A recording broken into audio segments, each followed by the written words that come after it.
حضرت موسیٰ اپنی قوم کے ساتھ جب ایسی کنڈیشن میں ہیں کہ پوری قوم فرعون کی غلام ہے، اس وقت تک آسمانی ہدایات کتاب کی شکل میں نہیں لے کر آئے، اور جیسے ہی آزادی سے نکلے کتاب بھی مل گئی۔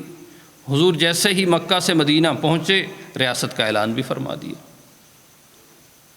یہی حال ہمارے ساتھ ہندوستان میں ہوا۔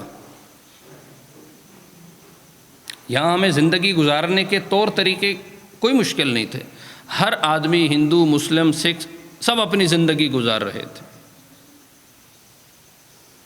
لیکن سب غلامی کی زندگی گزار رہے تھے۔ ایک تجارتی کمپنی جو تجارت کی غرض سے آئی اور یہاں آ کر اس نے پورے ہندوستان پر حکومت کا اعلان کر دیا،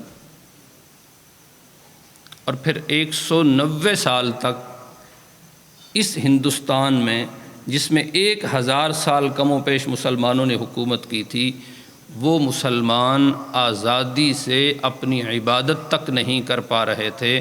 وہ مسلمان آزادی سے جینے کا ان کا جو حق ہے وہ چھین لیا گیا تھا، جس کی وجہ سے ایک تحریک چلی، ایک سلسلہ چلا، لوگوں نے قربانی دی، اور اس قربانی کے نتیجے میں پھر پاکستان کی صورت میں ایک آزاد ریاست کا وجود قائم ہوا۔